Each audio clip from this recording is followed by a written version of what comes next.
चलिए बच्चों, तो ऑप्टो इलेक्ट्रॉनिक डिवाइसेस के बारे में भी देखेंगे। तो तीन तरह के डिवाइसेस आपको पढ़ने हैं ऑप्टो इलेक्ट्रॉनिक डिवाइसेस में। एक है आपका नंबर वन इज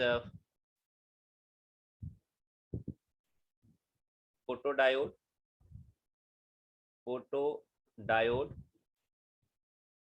और फोटो डिटेक्टर, फोटो डिटेक्टर। तो जल्दी से बच्चों हम लोग शॉर्टकट में देख लेते हैं फटाफट। फोटो डायोड और फोटो डिटेक्टर से क्या क्या क्वेश्चन आ सकते हैं। ये जो बच्चों फोटो डायोड होता है which detects the optical signal actually. तो फोटो डायोड क्या है, एक ऐसा इलेक्ट्रॉनिक डिवाइस है जो ऑप्टिकल सिग्नल को डिटेक्ट करता है ना, सेंसर के रूप में हम लोग इसका यूज करते हैं। और फोटो डायोड जो होता है बच्चों एक नॉर्मल डायोड ही है, but it is connected in reverse bias. If it is a photodiode, this is the circuit symbol of photodiode. This is the circuit symbol of photodiode, है ना? This is the circuit symbol of photodiode. And what is the purpose of photodiode? Used in the sensor. तो actually क्या होता है कि photodiode को हम लोग यहाँ पे कनेक्ट करते हैं रिवर्स बाइस में, है ना। पी वाले साइड को लोअर पोटेंशियल से और एन वाले को हायर पोटेंशियल से जोड़ते हैं। और यहाँ पे बच्चों एक आमीटर लगा देते हैं ना। यहाँ पे जो करंट मेजर करेगा वो micro ampere, because is connected in reverse बाइस। और जब हम करंट को मेजर करते हैं एंड ड्रॉ द ग्राफ, तो मेरे को वी आई कैरेक्टरिस्टिक जब देखते हैं बच्चों, तो हम रिवर्स बाइस में कनेक्ट किए हैं। तो रिवर्स बाइस में जो हम इसका वी आई कैरेक्टरिस्टिक देखेंगे तो आपको ग्राफ कुछ मिलेगा ऐसे। अभी आप कोई भी इंटेंसिटी ऑफ लाइट इसके ऊपर नहीं दे रहे हैं। अगर आप कोई इंटेंसिटी ऑफ लाइट नहीं दिए, उस वक्त जो करंट मिलेगा that current is called dark current, let it be I zero. The current will be this current is called dark current because आपने यहाँ पे कोई भी लाइट फोटो डायोड के ऊपर नहीं दिया है। उसके बाद क्या करना बच्चों, जैसे ही आप यहाँ पे लाइट को फोकस करेंगे फोटो डायोड के ऊपर, जैसे ही आप फोटो डायोड के ऊपर लाइट देंगे, तो यहाँ पे तीन इंपॉर्टेंट फिनोमेना होता है, generation, separation and collection. New electron का होल्स का जनरेशन होगा, सेपरेशन होगा, कलेक्शन होगा, जिसके वजह से रिवर्स बाइस में जो करंट का मैग्नीट्यूड बढ़ जाता है। This is the intensity of current eight intensity of light IL1। तो आप देख रहे हैं जब इंटेंसिटी ऑफ लाइट IL0 था उस वक्त करंट कम था, ये I1 करंट था। जैसे ही इंटेंसिटी बढ़ा दिया आपने, करंट का वैल्यू बढ़ गया। और ज्यादा इंटेंसिटी बढ़ाएंगे, जनरेशन, सेपरेशन, कलेक्शन बढ़ेगा। तो रिवर्स बाइस में जैसे जैसे आप लाइट के इंटेंसिटी को बढ़ाएंगे वैसे वैसे रिवर्स बाइस में करंट का फ्लो होना बढ़ जाएगा, because majority as well as minority carriers दोनों की संख्या बढ़ेगी। तो एक्चुअली क्या है कि why the photo diode is connected in reverse bias, अगर इस तरह का क्वेश्चन आता है तो कहिएगा रिवर्स बाइस में जो परसेंटेज चेंज होता है माइनॉरिटी कैरियर का बहुत ज्यादा होता है ना, जिसके कारण बहुत थोड़ा सा भी लाइट के इंटेंसिटी में चेंज होगा तो इजिली रिवर्स करंट बहुत ज्यादा लार्ज बढ़ जाता है, जिसके कारण हम ये पता लगा लेते हैं कि लाइट के इंटेंसिटी में चेंजेस आए हैं। इसका यूज कहाँ होता है बच्चों, तो अलार्म सर्किट में यूज करते हैं, काउंटर सर्किट में यूज किया जाता है। तो आपको सिर्फ ये याद रख लेना है, इसका V I characteristic is very important, जो आपको याद रखना है, ये पूछा जा सकता है। तो चलिए बच्चों, you can take the screenshot. उसके बाद हम लोग चलेंगे नेक्स्ट पे। And our next device is light emitting diode, है ना। Next device is light emitting diode. तो दूसरा डिवाइस जो बच्चों जिसका नाम है लाइट इमिटिंग डायोड, एलईडी के नाम से जानते हैं। तो बच्चों इसका उद्देश्य क्या है, उसका एम क्या है कि जैसे ही हम इसको फॉरवर्ड वाइज करेंगे it gives a visible colour of light. Market में देखते हैं बहुत सारा इंडिकेटर, बहुत सारा बल्ब यूज करते हैं एलईडी का। तो उसका काम क्या होता है कि हम इसको फॉरवर्ड वाइज में कनेक्ट करेंगे। It is the light emitting diode का सर्किट सिंबल है, यहाँ से लाइट इमिट कर रहा है इसलिए एरो हम बाहर देंगे। This is the circuit symbol of light emitting diode. तो इसको हम लोग कनेक्ट करते हैं बच्चों फॉरवर्ड वाइस में। जैसे ही फॉरवर्ड वाइस में कनेक्ट करेंगे पी वाले को हायर पोटेंशियल से, एन वाले को लोअर पोटेंशियल से, तो यहाँ से लाइट इमिट करता है ना। तो एक्चुअली क्या होता है, it is connected in forward bias. तो यहाँ पे जैसे ही फॉरवर्ड वाइस में कनेक्ट करेंगे पी को पॉजिटिव, एन से निगेटिव से, तो यहाँ से लाइट इमिट करता है। तो किस कलर का लाइट प्रोड्यूस होगा, तो बच्चों जो लाइट प्रोड्यूस होता है that depends on the percentage composition as well as the biasing voltage. तो एक्चुअली आप जान लीजिए कि ये एलईडी किसका बना होता है, तो आपको याद रखना है gallium arsenide and phosphorus, GaA1 - और PX, है ना। This is the this is the composition of light emitting diode. Light emitting diode is not made up of silicon and germanium, याद रखिएगा। Light emitting diode is not made up of silicon and germanium, it is made up of gallium arsenide and sulphur, arsenide and phosphorus. अगर आप यहाँ पे x का value 0.4 ले लो तो आपका फॉर्मूला हो जाएगा GaAs 0.6 P 0.4, और ये एट 1.9 वोल्ट, बच्चों याद रखिएगा ये रेड कलर देता है ना। तो ये light emitting diode which produces the red colour, what will be the formula of that LED? Gallium arsenide 0.6, phosphorus 0.4, that gives the red color at 1.9 volt. तो must remember। और अगर x का value 0 ले ले, अगर x का value 0 ले लें तो गैलियम आर्सेनाइड हो जाएगा आपका 1 - 0 = 1, और फास्फोरस तो होगा ही नहीं, तो गैलियम आर्सेनाइड होगा 1.9 वोल्ट पे, it gives the green colour. तो डिफरेंट कलर का एलईडी मार्केट में अवेलेबल है, that depends on the biasing voltage and the percentage composition of LED. Why LED is not made up of silicon and germanium? तो आप कहिएगा silicon and germanium का energy gap कम होता है, जिसके कारण जैसे ही फॉरवर्ड बाइस में कनेक्ट करते हैं तो रिग्रेस कोलिजन होता है इलेक्ट्रॉन और होल्स के बीच में, तो जो एनर्जी डिसिपेट होता है वो क्रिस्टल को, पीएन जंक्शन को हीट करने में वेस्ट हो जाता है, जिसकी वजह से जो लाइट के लिए जो एनर्जी के रूप में निकलना, लाइट एनर्जी जो लाइट के रूप में निकलना है वो घट जाती है, क्योंकि एनर्जी कुछ वेस्ट हो गया क्रिस्टल को गर्म करने में। तो एक्चुअली एनर्जी घटा तो उसका वेवलेंथ बढ़ जाता है, और वेवलेंथ विजिबल स्पेक्ट्रम से ऊपर चला जाता है, तो वो लाइट हम देख नहीं पाते हैं, जिसको कह सकते हैं इनसिग्निफिकेंट होता है, इसलिए लाइट इमिटिंग डायोड नहीं बना होता है सिलिकॉन एंड जर्मेनियम का। सेकंड इज कि अगर इसका वीआई कैरेक्टरिस्टिक पूछा जाए, तो अगर वोल्टेज करंट का कैरेक्टरिस्टिक पूछा गया तो आपको पता है ये फॉरवर्ड वाइस में कनेक्टेड है, तो इसका यही कैरेक्टरिस्टिक होगा, relation between the current end voltage of LED. तो बच्चों ये पॉइंट्स हो गए किसके रिगार्डिंग? लाइट इमिटिंग डायोड के रिगार्डिंग। अब हम लोग चलते हैं नेक्स्ट, जो तीसरा डिवाइस है जिसका नाम क्या है, that is photovoltaic cell. The third device is called photovoltaic cell. तो हम फोटोवोल्टिक सेल, जिसका नाम दूसरा बच्चा सोलर सेल, तो फोटोवोल्टिक सेल को हम लोग सोलर सेल के नाम से जानते हैं। और सोलर सेल का एम क्या होता है? That is light, solar energy को इलेक्ट्रिकल एनर्जी में कन्वर्ट करना। The next device is what? That is solar cell. Solar cell, और इसको कहते हैं बच्चों फोटोवोल्टिक सेल। फोटोवोल्टिक सेल, इससे क्या क्वेश्चंस आपके रहेंगे नीट के अंदर वो याद रखिएगा। इसका काम क्या है? लाइट एनर्जी को इलेक्ट्रिकल एनर्जी में कन्वर्ट करता है। ये भी सेम होता है as that of photodiode. Same इसका जो वर्किंग प्रिंसिपल है same as photodiode. Photodiode except biasing, सिर्फ बाइसिंग नहीं होता बच्चों। फोटोवोल्टिक सेल में, फोटोडायोड में रिवर्स बाइसिंग होता है, इसमें हम लोग उस तरह की बाइसिंग नहीं करते, कोई बाइसिंग नहीं होता है। तो एक्चुअली इसमें भी अगर हम बात करें तो इसका जो वीआई कैरेक्टरिस्टिक होता है वो इस तरह से होता है, वो याद रख लीजिएगा आप, है ना। अगर हम देखें करंट वर्सेस वोल्टेज, ये ग्राफ कुछ ऐसा होता है, याद रखिएगा। एक्चुअली क्या होगा कि this is called open circuit voltage 1, open circuit voltage 2, this is called short circuit current 1, this is called short circuit current number 2, this is the when the light intensity is IL1, जब light intensity को बढ़ाएंगे तब this is called IL2।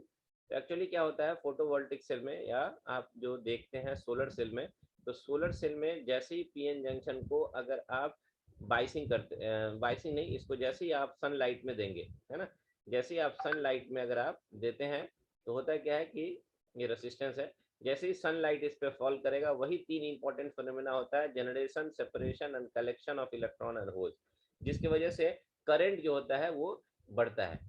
तो actually क्या होता है कि जितना ज्यादा इंटेंसिटी ऑफ लाइट को फॉल कराएंगे, जितना ज्यादा इंटेंसिटी ऑफ लाइट यहाँ पे फॉल होगा, उतना ज्यादा generation, separation and collection of electron holes होगा। तो करंट, उसके वजह से अगर इसको हटा दें यहाँ पे, अगर आप इसने ये सब नहीं जोड़े होते, तो इस टर्मिनल के अक्रॉस में एक पोटेंशियल डेवलप होता है, that is called open circuit voltage. और जैसे ये वायर जोड़ेंगे, करंट फ्लो करेगा, that current is called short circuit current. और जैसे ही आप इंटेंसिटी ऑफ लाइट को बढ़ाएंगे, जनरेशन बढ़ेगा, सेपरेशन बढ़ेगा, कलेक्शन बढ़ेगा, ओपन सर्किट वोल्टेज बढ़ेगा, और इसके corresponding open short circuit current भी बढ़ जाएगा। तो as you increase the intensity of light, the graph will shift in this way. तो this is the VI characteristic of solar cell और फोटोवोल्टिक सेल। अब इसमें दो तीन पॉइंट्स है जो बहुत इंपॉर्टेंट है और एनसीईआरटी के अंदर है, तो आपको याद रखना है कि आपसे पूछा जाता है कि what are the important criteria for the selection of material for solar cell fabrication. Solar cell बनाने के लिए जो मटेरियल यूज करते हैं उसका क्या क्या क्राइटेरिया होना चाहिए, है ना। What are the important criteria for the selection of material for solar cell fabrication. तो कुछ पॉइंट्स है याद रखना है कि वैसे एनर्जी का जो, वैसे मटेरियल का जो बैंड गैप होता है, that should be approximately 1 electron volt से लेके 1.8 इलेक्ट्रॉन वोल्ट के बीच में होना चाहिए। हाई ऑप्टिकल एब्जॉर्प्शन होना चाहिए, हाई ऑप्टिकल एब्जॉर्प्शन होना चाहिए ताकि वो लाइट को एब्जॉर्ब कर सके। तीसरे नंबर में इलेक्ट्रिकल कंडक्टिविटी होना चाहिए, उसके अंदर इलेक्ट्रिकल कंडक्टिविटी होना चाहिए, कंडक्टिव मटेरियल होना चाहिए। चौथा है अवेलेबिलिटी ऑफ रॉ मटेरियल, वो रॉ मटेरियल आपको अवेलेबल होना चाहिए। और पांचवा पॉइंट है बच्चों लो कॉस्ट होना चाहिए। ये सारा प्रॉपर्टी जल्दी बच्चों मिलता नहीं है, जिसके कारण सोलर सेल बहुत मार्केट में महंगा मिलता है। तो ऐसा मटेरियल का सिलेक्शन होना चाहिए सोलर सेल बनाने की जिसका बैंड गैप कम हो 1 से 1.8 इलेक्ट्रॉन वोल्ट के बीच, हाई ऑप्टिकल एब्जॉर्प्शन हो, इलेक्ट्रिकल कंडक्टिव हो और अवेलेबल ऑफ रॉ मटेरियल हो। और उसका कॉस्टिंग क्या पड़े बच्चों, दैट कॉस्टिंग शुड बी लो, उसका लो कॉस्टिंग भी होना चाहिए। तीसरा पॉइंट क्या पूछा जा सकता है बच्चों, वो ध्यान दीजिएगा। द थर्ड पॉइंट इज, आपसे पूछा जाएगा कि कुछ मटेरियल का नाम बताइए जिससे हम सोलर सेल बनाते हैं। तो बच्चा आपको पता होना चाहिए सिलिकॉन 1.1 इलेक्ट्रॉन वोल्ट उससे बनाते हैं।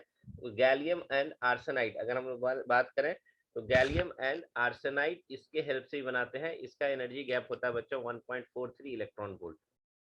इसी तरह से बच्चों अगर बात करेंगे कैडमियम टेल्यूरियम इस मटेरियल का भी यूज करते हैं, इसका होता है 1.45। ये सारा डेटा बच्चों एनसीईआरटी से है, इसलिए आप इसको याद रखिएगा। Copper indium selenium 2, copper indium selenium 2 इसका होता है बच्चों 1.04 electron volt. These materials are used for solar cell fabrication, solar cell बनाने में ये मटेरियल सबको हम लोग यूज करते हैं। तो these are the 3 opto electronic devices which is very very important. तो आप इसको नोट कर सकते हैं, आपके पास नोट होगा भी, ये पॉइंट्स हमने हाईलाइट कर दिए। अब चलते हैं बच्चों आगे, ट्रांजिस्टर शुरू करने वाले हैं हम लोग। तो you can take the screenshot, आप स्क्रीनशॉट ले लें।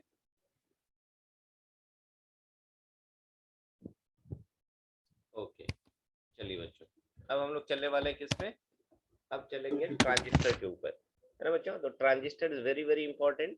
तो एक क्वेश्चन आपका ट्रांजिस्टर से भी रहता है। तो ट्रांजिस्टर क्या है बच्चों, तो बोलिएगा transistor is just like the sandwich, जिसमें दो पी के बीच में एक एन टाइप सेमीकंडक्टर होगा या दो एन के बीच में एक पी टाइप सेमीकंडक्टर होगा इन केस ऑफ ट्रांजिस्टर। ये जो ट्रांजिस्टर होता है बच्चों वो दो तरह का होता है, याद होगा आपको, एक होता है पीएनपी ट्रांजिस्टर और दूसरा होता है एनपीएन ट्रांजिस्टर, है ना ट्रांजिस्टर के अंदर। और इसका सर्किट सिंबल की अगर हम बात करेंगे तो एक आपका होता है इमीटर, बेस और कलेक्टर, है ना। मैंने सर्किट सिंबल यहाँ पे बना दिया एक रफ में फटाफट, है ना, आपको पहचानना है। अगर ये देखेंगे ये बेस है, कलेक्टर है एंड दिस इज इमीटर। यहाँ भी बेस है, इसको कलेक्टर बोल दें और इसको इमीटर बोल दें। तो बच्चों अगर arrow, this is the circuit symbol, अगर एरो इमीटर से बाहर निकल रहा है then it is NPN transistor, और अगर एरो इमीटर से अंदर आ रहा है then it is called PNP transistor. This is the circuit symbol of transistor, NPN and PNP. Transistor के अंदर में आप देख रहे हैं तीन भाग होता है, जैसे दो एन के बीच में एक पी है या दो पी के बीच में एक एन है। तो बच्चों ट्रांजिस्टर के अंदर में कुछ इस तरह का तीन पार्टीशन होता है ना, तीन भाग होता है, तीन रीजन होता है। और क्या क्या रीजन होता है ध्यान से देखिएगा। एक रीजन होता है आपका बच्चों ये वाला, अगर हम मान लें इसको कह सकते हैं emitter, this one is base and this one is collector. तीन रीजन होता है ना, इमीटर, बेस एंड कलेक्टर। अगर आप साइज के बेसिस पे देखें बच्चों तो साइज के बेसिस पे कलेक्टर सबसे बड़ा होगा, उसके बाद इमीटर, और सबसे कम साइज का होता है कौन, बेस। अगर आप डोपिंग के लेवल पे अगर बात करें कि सबसे ज्यादा हेवली डोप क्या होता है, तो बच्चों इमीटर सबसे ज्यादा हेवली डोप होता है, उसके बाद कलेक्टर होता है, और सबसे लाइटली डोप्ड होता है आपका कौन बच्चों, दैट इज बेस। तो this is very very important, ये भी आपको नीट के अंदर में पूछा जा सकता है कि साइज और डोपिंग के हिसाब से बताइए कौन होगा। तो बच्चों आपने देखा डोपिंग के आधार पे इमीटर, कलेक्टर और सबसे लाइटली डोप होता है बेस, साइज के हिसाब से collector, emitter and then base. तो this is very very important, इससे क्वेश्चन पूछे जा सकते हैं। अब आप ट्रांजिस्टर के बाइसिंग की बात करते हैं, है ना। तो ट्रांजिस्टर का बाइसिंग मतलब आपको पोटेंशियल डिफरेंस अप्लाई करना है अक्रॉस द ट्रांजिस्टर। तो यहाँ पे जो बाइसिंग की बात करें बच्चों तो दो तरह का, यहाँ पे जो बाइसिंग एक्चुअली तीन तरह की बाइसिंग होती है, कॉमन बेस, कॉमन कलेक्टर और कॉमन इमीटर। तो बच्चों आपको जो याद रखना है वो एक कॉमन इमीटर की अगर हम बात करें, कॉमन इमीटर में अगर हम बात करेंगे बच्चों तो यहाँ पे आपको कॉमन इमीटर ट्रांजिस्टर के बाइसिंग में बात करें तो यहाँ पे आपको दो तरह का ग्राफ मिलता है। एक ग्राफ को कहते हैं हम लोग इनपुट करेक्टर, दोनों ग्राफ को मिला के कहते हैं बच्चों ट्रांजिस्टर कैरेक्टरिस्टिक, कैरेक्टरिस्टिक। और ट्रांजिस्टर कैरेक्टरिस्टिक दो तरह का होता है बच्चों, एक होता है आपका input characteristic I by P input characteristic, और दूसरा होता है आउटपुट कैरेक्टरिस्टिक। तो बच्चों इनपुट कैरेक्टरिस्टिक जो होता है वो हम ग्राफ प्लॉट करते हैं, यहाँ पे देखिएगा, और आउटपुट कैरेक्टरिस्टिक में भी ग्राफ प्लॉट करेंगे। हम शॉर्टकट में बता रहे हैं, जितना ज्यादा डिटेल नहीं जाना है, जहाँ से क्वेश्चन आएगा उसकी बात करते हैं बच्चों, है ना, क्योंकि अभी हमारे पास समय भी नहीं है, आप लोगों के पास भी समय नहीं है। तो आप देखेंगे क्या यहाँ पे इनपुट कैरेक्टरिस्टिक जो होगा बच्चों, दैट इज इनपुट कैरेक्टरिस्टिक की बात करें तो इनपुट करंट, है ना, इनपुट करंट की बात करेंगे, दैट इज यहाँ पे आई बी वर्सेस, यहाँ पे अगर आप देखेंगे this graph is input characteristic I B versus V B E at constant VCE, और ये ग्राफ जैसे फॉरवर्ड बायस का केस होता है वैसे ही होगा। तो बच्चों आपको याद रख लेना है, input characteristic is the graph plotted between IB versus VBE base emitter voltage, IB base current versus base emitter voltage, और at constant VCE collector emitter current क्या रहेगा यहाँ पे कांस्टेंट रहेगा। और ये ग्राफ कैसा है बच्चों, जैसे फॉरवर्ड बायस में ग्राफ होता है उसी तरह से ये ग्राफ होता है इनपुट कैरेक्टरिस्टिक का। अगर इनपुट कैरेक्टरिस्टिक के ग्राफ का स्लोप की अगर हम बात करें तो स्लोप होता है बच्चों tan theta. Input characteristic graph के स्लोप का इनवर्स अगर ले, स्लोप का इनवर्स अगर हम बात करें तो ये P अपॉन tan थीटा होता है स्लोप, उसका उल्टा करेंगे P अपॉन B, ये tan थीटा का इनवर्स है बच्चों, that is B upon P। तो ये आपका आ जाएगा बेस में, आपका आ जाएगा ये वाला देखिएगा डेल्टा VBE, और परपेंडिकुलर वाले में जो पोर्शन में आएगा वो डेल्टा IB आएगा, डेल्टा IB।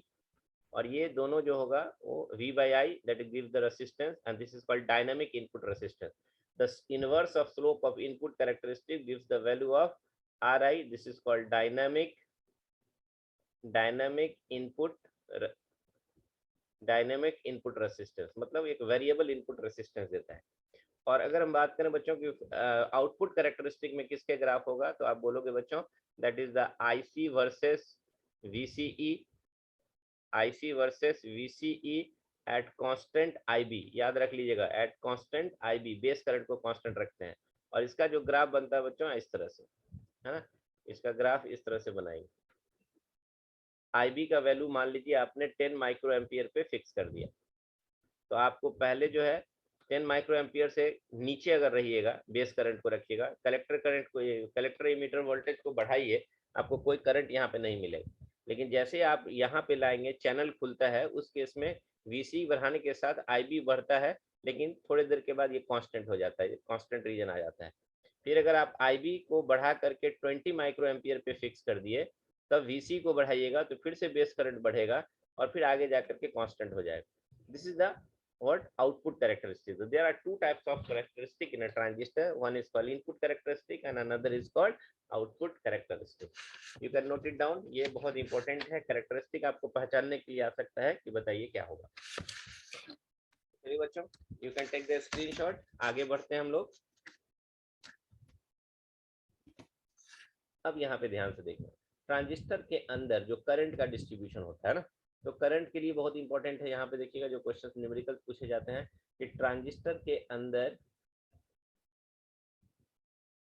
के अंदर कैसे रिलेटेड होते हैं, तो याद रखिएगा इमीटर करंट बराबर होता है बच्चों collector current plus base current. In case of transistor emitter current is equal to collector current plus base current in case of transistor. That is very very important, emitter current is equal to collector current plus base current. तो बच्चों ये जो होता है मान लीजिए 100% है, तो ये वाला कलेक्टर करंट जो होता है वो 98 से 99% इवन मोर हो सकता है, और बेस करंट बहुत कम रहता है 1 से 2% की, उससे भी कम रहे। अब ट्रांजिस्टर के अंदर एक टर्म आता है करंट गेन, आपने सुना होगा, दैट इज करंट गेन। तो करंट गेन इंपॉर्टेंट है, आपको दो तरह के करंट गेन पे ध्यान देना है जो एग्जामिनेशन में पूछा जाता है, एक अल्फा और दूसरा बीटा, एकदम शॉर्टकट में बता रहे हैं। तो बच्चों अल्फा होता है IC अपॉन IE, याद रखिएगा alpha is IC upon IE, और IC का वैल्यू देखिए एक से कम है, 99% है या 98, 100 से कम है या 100 है, तो ये वैल्यू जो होगा ऑलवेज एक से कम होगा। और जो बीटा होता है बच्चों that is IC upon IB, IC upon IB। और IC का वैल्यू देख लीजिए, यहाँ पे 98 लेते हैं तो IB 2 होगा, तो 98/2 49, ये वैल्यू ऑलवेज 1 से ज्यादा होगा। तो दोनों करंट गेन को AI है ना, इसको अल्फा और बीटा, अल्फा बराबर IC अपॉन IE, बीटा बराबर IC अपॉन IB। सबसे अच्छी बात देखिएगा बच्चों कि दोनों में IC ऊपर है, इसमें भी IC ऊपर है, इसमें भी IC ऊपर है। बी फॉर बीटा और बी फॉर बेस, अगर बेस करंट से भाग देंगे तो वो क्या कहलाएगा, दैट इज बेस करंट से अगर डिवाइड करेंगे that will give the value of beta, और इमीटर से देंगे then it is called alpha. तो this alpha is called current gain in common base mode. यहाँ देखिए कलेक्टर इमीटर यूज हुआ है, बेस नहीं यूज हुआ है, इसलिए अल्फा को कहते हैं हम लोग current gain in common base mode. और बीटा में देखिएगा IC और IB यूज हुआ, इमीटर करंट यूज नहीं हुआ है, तो बीटा को कहते हैं current gain in common emitter mode, याद रहेगा। और अल्फा बीटा में रिलेशन क्या होता है, तो ये रिलेशन आप याद रख लीजिएगा बच्चों। आपने देखा emitter current is equal to collector current plus base current. This is very very important question for your NEET exam. आपको क्या करना है, सब में IC से भाग दे दीजिए, डिवाइड कीजिए by IC in both side. This IC by I is 1 by alpha, क्योंकि IC by I is alpha, here IE by IC, that's why I will write here 1 upon alpha. This IC by IC is 1, IC by IB is beta, here IB by IC is 1 upon beta. When you solve it, beta LCM ले लोगे, beta plus 1, then alpha बराबर हो जाएगा beta by 1 plus beta. ये value देखिए 1 से कम हो जाएगा कि नहीं। इसी तरह से बच्चों इस इक्वेशन को दोबारा यूज करेंगे, तो 1 बाई अल्फा, और इस 1 को उधर ले जाइए, -1 बराबर 1 बाई बीटा। इसको सॉल्व करेंगे तो what you will see here, 1 minus alpha by alpha बराबर 1 बाई बीटा, तो यहाँ से आपका जाएगा बीटा बराबर alpha by 1 minus alpha. This is very very important equation बच्चों, ये नीट में आ सकता है या आने वाला है डेफिनेटली, याद रखिएगा। Relation between alpha and beta, that is very very important, है ना। पर आ जाएगा तो मजा आ जाएगा, आप याद रख लीजिए बच्चों, है ना। तो अल्फा बराबर क्या होता है, beta upon 1 plus beta, and beta बराबर alpha upon 1 minus alpha. This alpha and beta are here what, that are the current gain, these are the current gain, you can note it down, you can note it now. अब हम लोग आगे बात करते हैं, है ना। तो आगे बात करने वाले हैं बच्चों, ध्यान से देखिएगा, जिसका नाम है एप्लीकेशन ऑफ ट्रांजिस्टर। तो very very important. Now the next point is application of transistor, application of transistor, transistor थोड़ा अच्छे से लिख दें, एप्लीकेशन ऑफ ट्रांजिस्टर। तो बच्चों ट्रांजिस्टर का 3 एप्लीकेशन है, याद रखना है आपको। एक होता है एज ए स्विच, दूसरा होता है बच्चों एज एन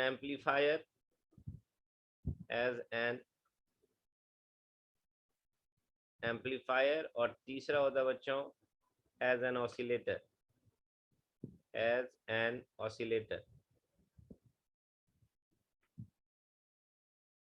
बच्चों स्विच का काम क्या है कि ऑन ऑफ करना। तो हम लोग के घर में जो स्विच लगा वो मैनुअल स्विच है, और ये जो होगा ऑटोमेटिक स्विच होगा, वोल्टेज कंट्रोल वोल्टेज स्विच, है ना। ट्रांजिस्टर से बना हुआ स्विच जो होता है that is voltage control voltage switch की बात करते हैं हम लोग।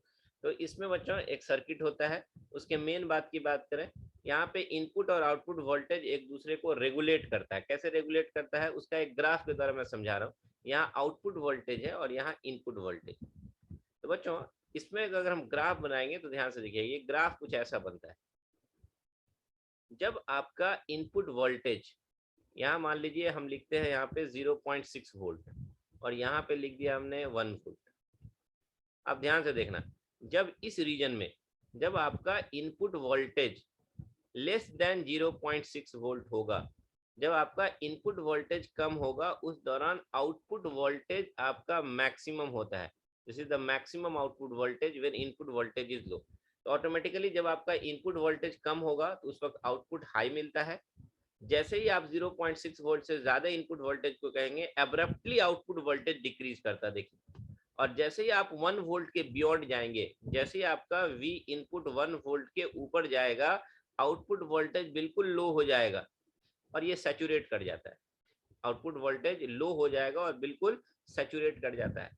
तो जब आपका, याद रखिएगा, जब आपका यहाँ पे इनपुट वोल्टेज लो होता है, आउटपुट वोल्टेज हाई होता है। इसको कहते हैं बच्चों हम लोग, that is called cut of stage, है ना। और जैसे ही ये आगे जाएगा, that state is called saturation state, saturation state कहिए ज्यादा अच्छा है, सैचुरेशन स्टेट।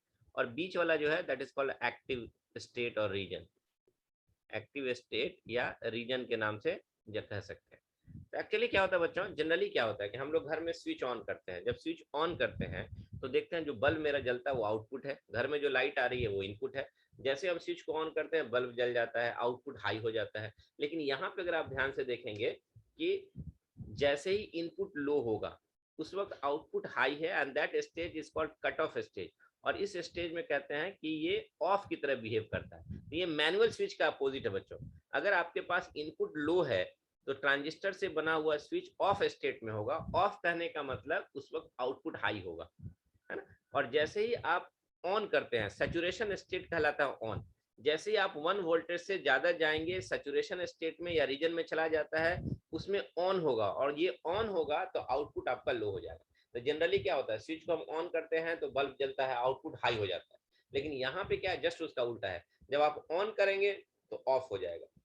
मैनुअल स्विच का अपोजिट, उस वक्त आपका आउटपुट लो हो जाएगा जब आप ऑन करेंगे। इस ग्राफ को कहते हैं हम लोग बच्चों transfer characteristic, transfer characteristic, characteristic, this is called transfer characteristic of transistor. तो इसमें क्या होता है, तीन, एक बार तो नीट में पूछा था बच्चों, ये ग्राफ बना दिया था और 1 2 3 पूछा था कि 1 2 3 को क्या बोलते हैं। तो 1 is called cut off region, 2 is called active region and 3 is called saturation region. अब स्विच की तरह कब बिहेव करेगा, याद रखिएगा, या तो 1 स्टेट में रहे या तो 3 में रहे, या तो ट्रांजिस्टर आपका कट ऑफ स्टेज में रहे या तो सैचुरेशन स्टेज में रहे, या तो ऑफ हो या तो ऑन हो, इसी में ये स्विच की तरह बिहेव करेगा। और अगर वो एक्टिव रीजन में रह गया बच्चों तो वो एम्पलीफायर की तरह बिहेव करेगा। एक्टिव रीजन में एम्पलीफायर की तरह बिहेव करेगा, and when it will be in cut off region और saturation region it will behave like switch. तो स्विच के लिए ट्रांजिस्टर को दो ही रीजन में रहना है, whether it will be in cut off region और सैचुरेशन रीजन। अगर एक्टिव रीजन में रहेगा then it is called amplifier. अगर आपसे पूछे कि इस डायग्राम को देख के बताइए कि किस इनपुट वोल्टेज पे ये स्विच की तरह काम करेगा, तो आप बोलना बच्चों 0.6 वोल्ट से कम होना चाहिए या 1 वोल्ट से ज्यादा इनपुट वोल्टेज हो, इस बीच का वोल्टेज नहीं होना चाहिए। अगर इस बीच के वोल्टेज में रहेगा तो it will behave like an amplifier. बच्चों सेम मिलता जुलता। एम्पलीफायर क्या होता है, तो लो इनपुट वोल्टेज को हाई आउटपुट वोल्टेज में बदलता है। कौन, एम्पलीफायर। तो एक एम्पलीफायर एक ऐसा डिवाइस है जो लो इनपुट वोल्टेज को हाई आउटपुट वोल्टेज में बदलता है। तो एम्पलीफायर के लिए अगर हम बात करें बच्चों, इसमें एक टर्म बहुत इंपॉर्टेंट है, that is called voltage gain. This is called voltage gain. तो वोल्टेज गेन क्या होता है, that is denoted by AV. तो कहिएगा change in output voltage divided by change in input voltage and there is a minus sign, है ना। Input और output के बीच में 180 का फेज डिफरेंस होता है। और you can see here that voltage gain is equal to minus beta R L by R I. ये फॉर्मूला सब बहुत इंपॉर्टेंट है बच्चों, याद रखिएगा, है ना। दैट इज आई बीटा बराबर, यहाँ पे वोल्टेज गेन बराबर minus beta R L by R I. Beta आपको पता है करंट गेन होता है, और ये जो आर एल है लोड रेसिस्टेंस और R I is input resistance, है ना। And this beta by R I is called transconductance, that is denoted by G M into R L, है ना। तो वोल्टेज गेन को you can also write minus GM into R L, this GM is called transconductance, है ना, into load resistance. तो इस पर भी एक बार क्वेश्चन नीट में पूछे गए हैं, that is very very important. कितने डिग्री का फेज चेंज होता है, तो कहिएगा 180 डिग्री का फेज चेंज होता है इन केस ऑफ एम्पलीफायर। एम्पलीफायर क्या है, लो इनपुट वोल्टेज को हाई आउटपुट वोल्टेज में बदलता है। एम्पलीफायर ट्रांजिस्टर के किस स्टेज में काम करता है, किस रीजन में काम करता है, तो कहिएगा एक्टिव रीजन में काम करता है। तो इतना पॉइंट याद रहेगा। एक थर्ड डिवाइस है जिसका नाम है बच्चों ऑसिलेटर। तो ऑसिलेटर क्या होता है, तो बोलिएगा ऑसिलेटर एक इलेक्ट्रॉनिक डिवाइस है जिससे हम मनचाहे फ्रीक्वेंसी का इलेक्ट्रोमैग्नेटिक वेव जनरेट करते हैं। Oscillator is an electronic device by which we produce desired frequency of sinusoidal oscillation।